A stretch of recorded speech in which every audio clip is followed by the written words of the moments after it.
We all live on the internet nowadays. For many of us, it's the first thing we look at in the morning and the last thing we check before we go to sleep. According to the BBC, an incredible 170 billion emails will be sent today.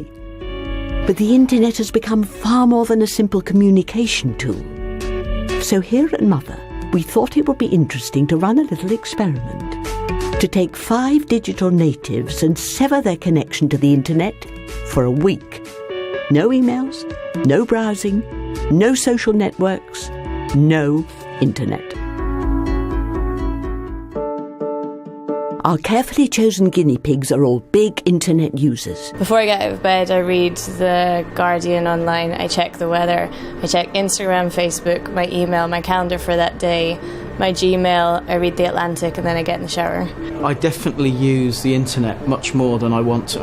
I think a definition of addiction is trying to control your use and not being able to. My personality and me as a person just developed, boom, thanks to the internet. Most of my social life is on any social network.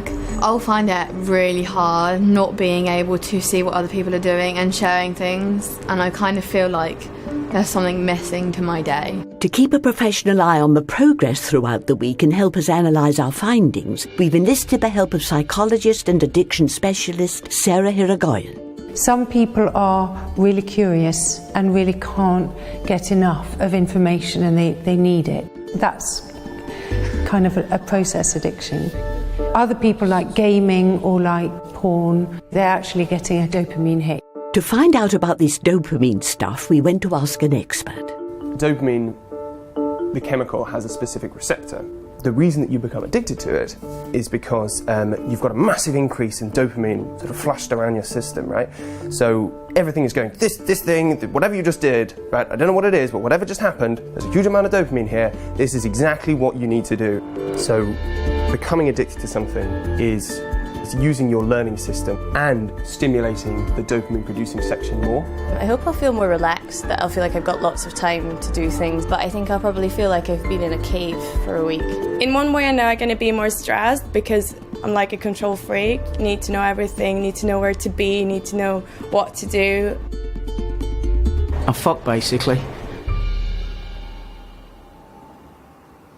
It's the second day of internet cold turkey and most of our participants seem to be doing okay. I actually do think now differently to how I did yesterday. I'm enjoying my own privacy. I'm enjoying not looking at what 3,000 people are doing. I definitely feel liberated. I don't know whether I'd say I feel liberated from the internet or whether it's just the constant stress of email. But I thought I would miss social media more than I do when I don't feel disconnected from the world. I feel like I'm having better conversations with clients and with colleagues because my attention is 100% on everything that I'm doing. I've never felt that I could be quite so mindful or that I could think so well. I think so far, possibly feel a bit angsty, but it's kind of couched in the fact that I know I can just hang on until the end of the week. I find it really, really hard to not be online at work because I work with social media and it's my job to be online. Last night actually she got home, she had loads of energy and because she isn't automatically sitting down on the sofa going, as soon as she walked through the door, she was actually jumping around a bit. This could be 2 days of me being like blissfully ignorant and then tomorrow morning I could really freak out. We'll see. It's day 3 and Sophie is getting all philosophical. I think part of every experience is like experiencing it almost with other people, like other people's reactions towards what you're doing. And when you don't get that, it feels like weird. It feels like you're not doing whatever you are.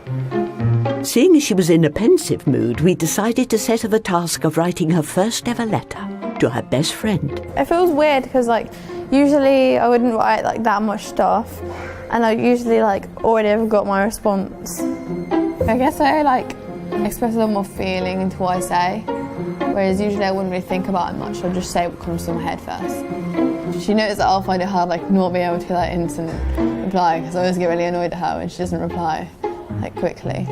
I find that really interesting because it highlights how much is lost in the immediate BBMs, the text messages. They pass information, you communicate, but what level?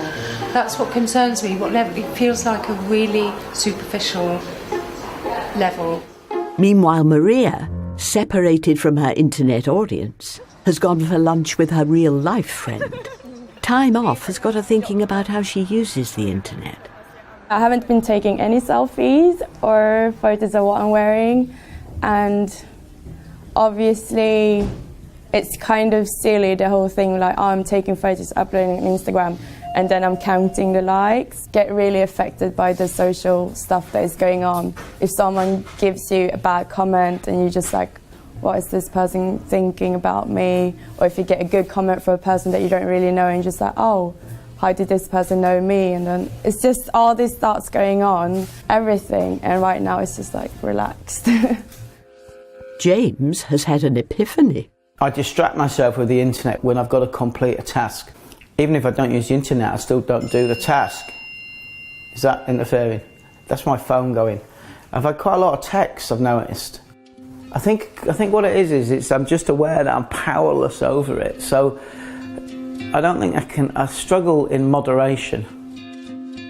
I've gone through a process of dealing with real physical addiction, and the phrase I used was powerless. If you understand that you're powerless over something, whether it's food or gambling or drink or drugs or sex or whatever, that's the start. When you recognise you've basically got a problem, and that's the start of being able to deal with it. And if you realise that you use the internet more than you want to, that implies that the internet is in charge.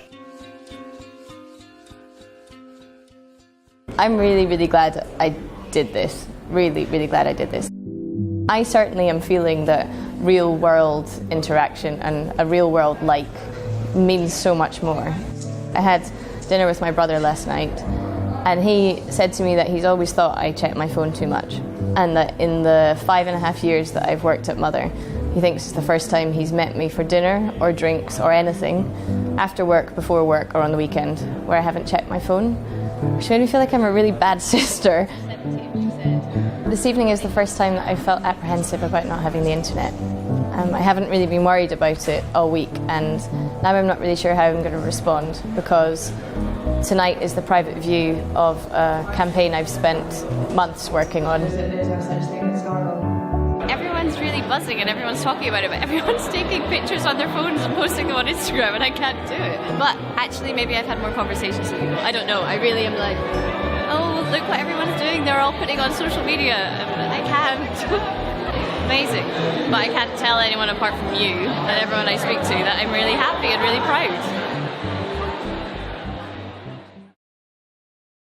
Day 4, and midway through Dirty Harry, James has gone batshit mental on Twitter withdrawal and ordered an axe. Logging is the new blogging. James might be finding it a bit frustrating, but his son is seeing the benefits. Before, he wasn't as nice to be around, he's nice to be around, but he's nicer to be around now because he doesn't go on Twitter as much or anything. Sometimes I feel like smashing my phone and the rest of it up. Chucking it in the fire.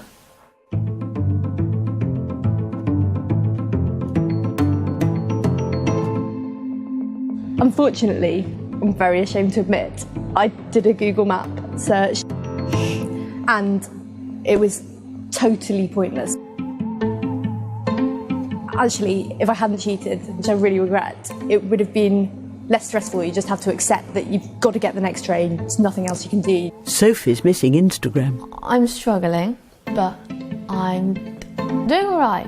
I saw the nicest sky, and I was on the train, and everyone was like, oh my God, look at this. So, like, people I didn't even know were taking pictures of it. I just want to take a picture of it, and I did. And I was like, oh, I can't post that anywhere. Like, I just want to show someone. Like, last night was the only time this week that I've really, really missed the internet.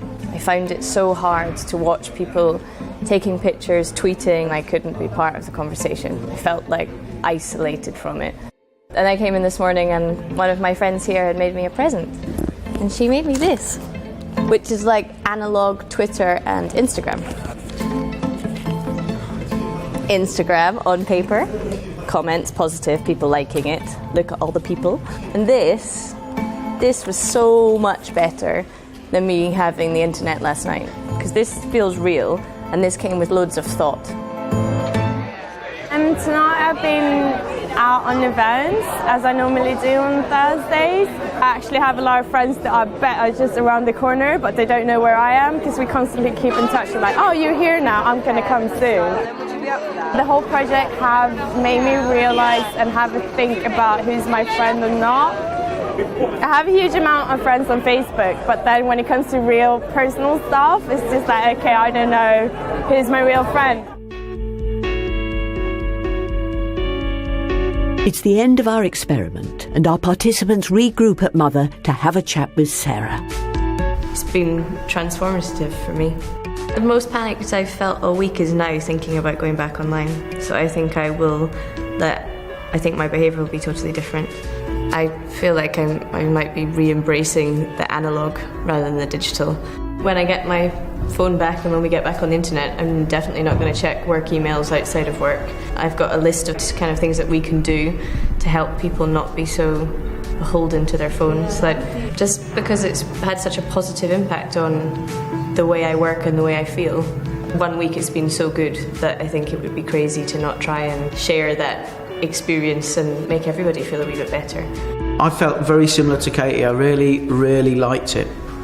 And I felt like I'd been unchained from a whole load of noise. It made me think that actually social media is just like having the worst adverts on television just blaring at you constantly. Usually where I'm so involved in like everything, I kind of get wrapped up and then kind of my problems get pushed aside, if that makes sense. I miss being able to like connect with a lot of people, but I don't miss having to deal with everything. How will you push your foot on the brake? How are you going to do that? I'm not really very sure. I have really mixed feelings, because for me, I always see internet as it's like a whole wide world. Like, it's all the opportunities are there. You can meet whoever you want to.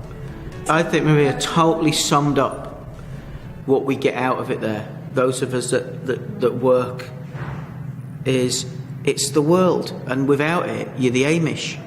My problem is I can't differentiate between being constructive and proactive and good things and just utter fucking junk. I can't separate the two. I feel like I've wasted a significant part of the last decade online. Maybe it's better just not to be on at all.